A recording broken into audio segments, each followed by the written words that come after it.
Hello everybody and welcome to another video. So in this video we're going to be talking about a topic that kind of come up in one of my WhatsApp Horus Heresy groups when we were talking about Ravaged Star, and this topic popped in and was like, okay, this is interesting. Let's kind of talk about how Ravaged Star could potentially change the relationship that Miniwargaming and Games Workshop have. So grab a brew, get comfortable, and let's get chatting.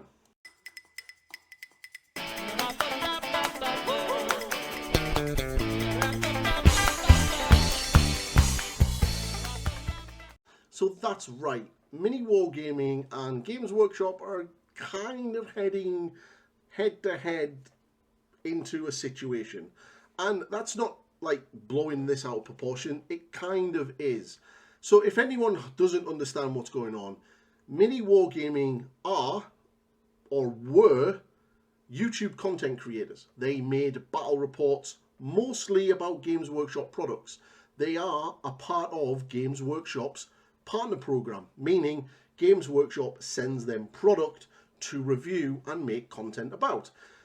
That isn't the only thing that links these two companies.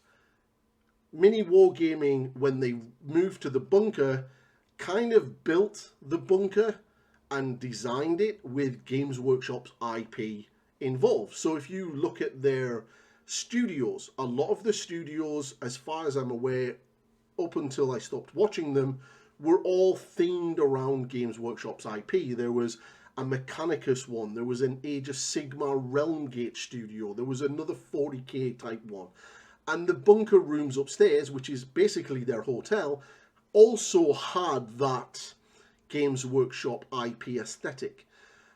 This is kind of relevant because during one of their previous Ravaged Star videos, Dave and another person called Gaz or Gav were talking about some of the new models that are coming up on their latest crowdfunding campaign, which is live right now and doing incredibly well. They had in the background, you could see the Imperial Aquila on the wall, which is, I believe, part of one of the studios. And what they'd done is they'd literally sellotaped a Miniwargaming logo to the wall to kind of hide it. And it fell off and they were getting in front of it and trying to sort of hide it and not really sort of show it, because they're promoting their own product. So you can't really have Games Workshop's IP and their logos and everything in the background. And this is where the dilemma / conflict of interests comes into it. Hey, future me, just jumping in here for a quick edit. I'm just going to point this out because I didn't say this in the video, that if you go to the Miniwargaming YouTube channel and look at all of the battle reports and the Tyranid Codex review, which they didn't say it was sent to them by Games Workshop. So as I'm talking about Games Workshop sending them stuff, Games Workshop may not do that. But the one thing that I will pull Miniwargaming for right now is the fact that if you go to all of the 40k battle reports, anything battle report related to Games Workshop, in the description on every single one of these videos, they have an advertisement for Ravaged Star. So they are advertising their own game and IP off the back of content for Games Workshop's products. So they are piggybacking off the back of Games Workshop. So future me, while editing, found this, thought I'd just put it in. Basically, Miniwargaming are no longer content creators. They are, in all intents and purposes, a gaming company. They now make games and miniatures, just like Games Workshop. They essentially share the same market space. Be it Games Workshop still has the monopoly on that space, but it doesn't matter. They're still now moving into that same space that essentially Games Workshop is in as well. Games Workshop doesn't have a partnership with any other miniature companies. You don't see Games Workshop send Ronnie Renton a load of product for him to make YouTube videos about at Mantic. You don't see them doing the same with Warcradle or Footsore Miniatures or Warlord Games. None of these companies have any form of link other than previous people that work there that are now working for them. That's it. There's no business marketing type link. But with Mini Wargaming, there still is. As far as I'm aware, Mini Wargaming are still part of the YouTube partner program. Oh, sorry, the Games Workshop partner program. They still get sent things by Games Workshop. They still make content about Games Workshop's games. Now, Matt has stressed in a lot of his videos that he continues and wants to continue making more miniatures and more games. This seems to be the future of Mini Wargaming. All power to them. Fair play. I hope it works out for them. But that little elephant in the room is Games Workshop and their partnership / links to them. Now, ideally, what should really happen, and I'm actually surprised that this hasn't already happened, is Games Workshop sends them a letter or an email and basically says, we are now no longer linked, partnered, whatever. Please do the necessary of removing our logos and our IP from anything that's going to be used in your promotional stuff from this far on. And Games Workshop essentially could have the right to do that. They wouldn't want another rival company essentially using their assets. And they certainly don't need to and justify not to send Mini Wargaming product to review. So Games Workshop could, and I know fine well if they did do this, cut contact with Mini Wargaming in that way, that an element of the fan base would see that as Games Workshop's issue when it isn't actually Games Workshop's fault or problem. They're essentially just protecting themselves, which is what every company should do. Mini Wargaming have made this conscious decision to move into this part of the industry off the back of Games Workshop's marketing and publicity. Because let's be fair, Mini Wargaming are only in the position that they're in today because of Games Workshop. Games Workshop invited them to Warhammer World. They let them use their product and IP for their bunker when that was being rebranded and rebuilt. They have allowed them to have all of their IP surrounded by them in the studios. Games Workshop have allowed Mini Wargaming to do this. And it's kind of disingenuous on Mini Wargaming's part to seem to think, and this is using Matt's words, that they can continue to have that relationship with Games Workshop while still selling and promoting their own game and miniatures. Because this is where the conflict of interest comes in. If they're doing a battle report, what is to stop Mini Wargaming from having one of their presenters or guests wearing a Ravaged Star t-shirt?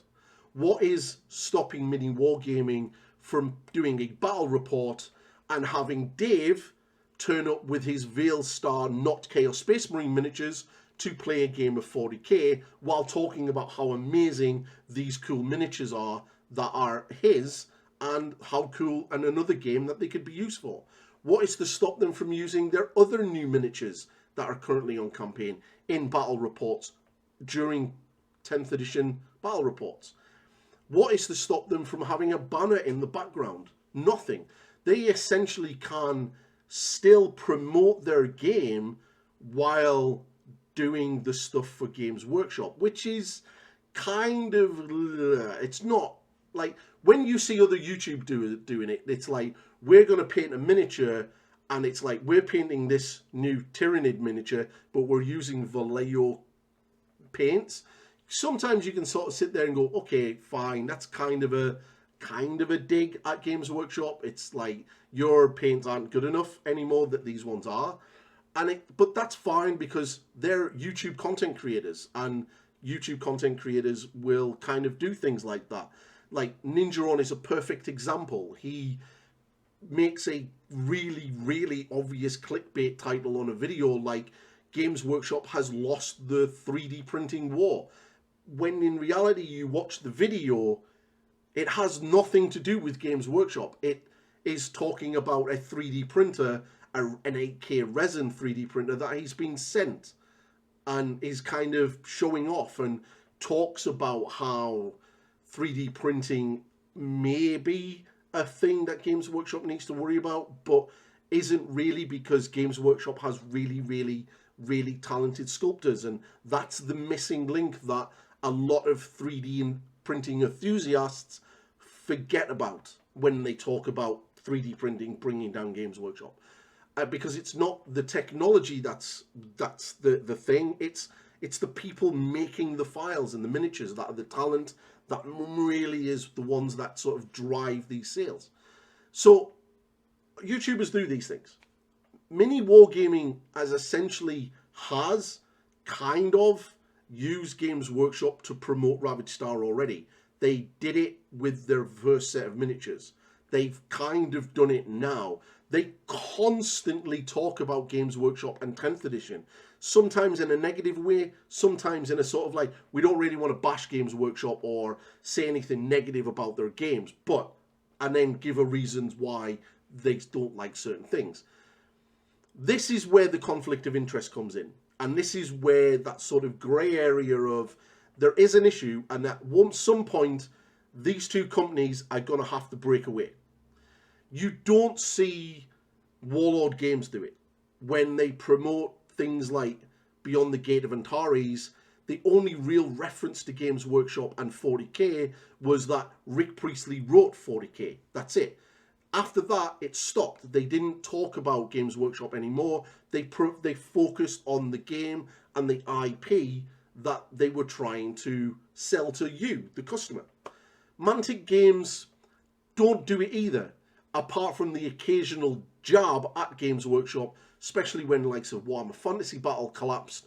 They literally the next day had a post on social media saying, hey, if you like fantasy battles, why not play Kings of War?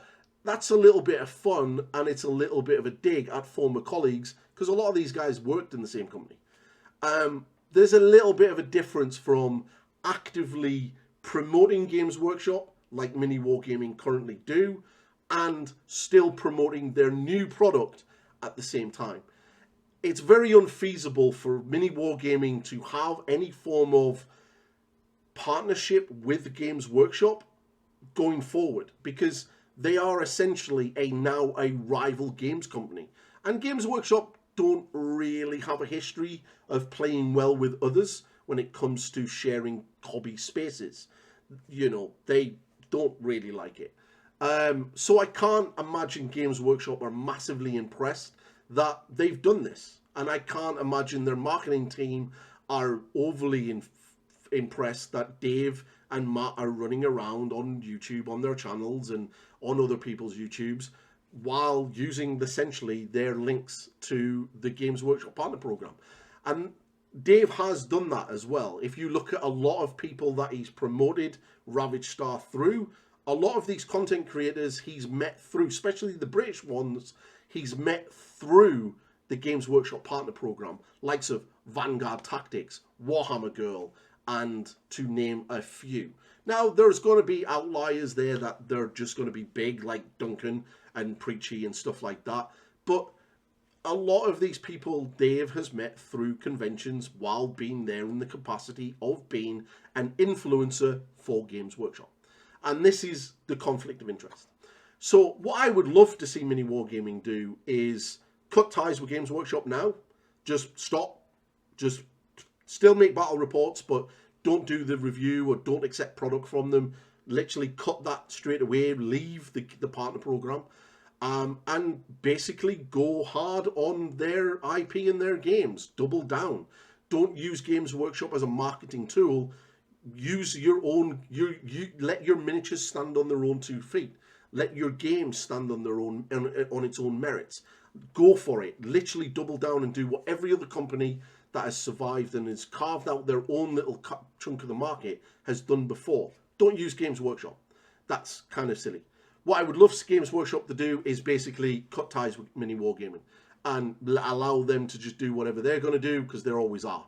But that's the best thing. It's going to get really weird if they don't.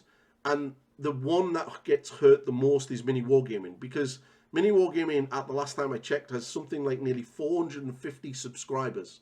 Now, I imagine that a good chunk of them are there for the Games Workshop content. Ravage Star is not going to necessarily appeal to everybody. I've explained this in my Ravage Star video already, that it's probably going to appeal for those wargamers that kind of just like bouncing around game systems. They don't really have a game that they massively play. They're not the fanboys of Games Workshop. They kind of just float around games, see what they like, and play games that they find really cool and interesting. And then the other camp are the hardcore Games Workshop haters. They hate Games Workshop. They seem to think by making comments like the 3D printer goes, brrr, that this somehow is a drastic effect on Games Workshop. That they print models but still play Games Workshop's games is hurting Games Workshop in the long run. It isn't. Games Workshop are still thriving. 3D printers have been around for a long time. Games Workshop have still, during that period, recorded record profits. It ain't doing shit. So, there. So, but those people are going to be the ones that are going to flock to this game because they're going to view this as another way of shitting on Games Workshop and getting one up on the man. And in reality, it's not, because they're not spending money at Games Workshop anyway, so it makes no difference. Games Workshop don't miss them because they're not already a part of the pie. So them taking their little chunk of the pie somewhere else doesn't really affect Games Workshop. So these are the type of people that are going to go to Ravage Star, are going to buy into it. Now, is it going to be in every gaming club? Who knows?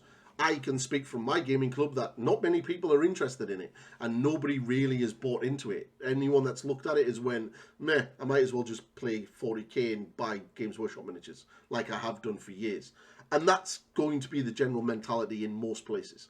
But yeah, it's cool. I wish Miniwargaming all the best with it. I really do. But this conflict of interests is definitely going to be an interesting development, and I'm gonna watch it with bated breath. Like, are Miniwargaming gonna rebrand their studios and their bunker? Are Miniwargaming going to double down on their own IP that they're creating and have that about them? Are they going to change some of their studios to show their artwork for Ravage Star? Who knows? I would like to hope they do, but it's going to be definitely an interesting one. Personally, what I think they probably will do is try to ride the coattails of Games Workshop for as long as they feasibly can to promote themselves as much as they can in the shadow of Games Workshop, as best they can, and as long as they can get away with it, because they're already, you know, just ripping them off anyway with their game. Like, literally, if you read the rules, it's 10th edition with like scattered rules from other systems, like not inspired by, literal, this mechanic straight into the game, this mechanic straight into the game. It's, yeah, yeah. If I wanted a game like that, I might as well just play 40k. But that's the general mentality I have for it. That's why I don't really have any interest in it. But yeah, I'm just going to start waffling now, so I'm going to stop. But yes, what is your thoughts on Miniwargaming Games Workshop's head-to-head? Like, what do you think Miniwargaming should do? Do you think they should continue riding the coattails, or do you think they should cut ties and just go their own way and literally gamble on what they're doing? Or do you think Games Workshop should basically just end this now? What do you think? Let me know in the comments. And thank you for all the support. You can subscribe now. You can like this video. You can drop a comment. You can ring the bell. You can even check out my new members area as well, which there is a new video up on there, which is a Sigmar Marshals video. It's a big one. It's about 45 minutes in length. It's quite big, and it can be yours in the members area if you join it. So I will see you all in the next video. Goodbye for now, peeps.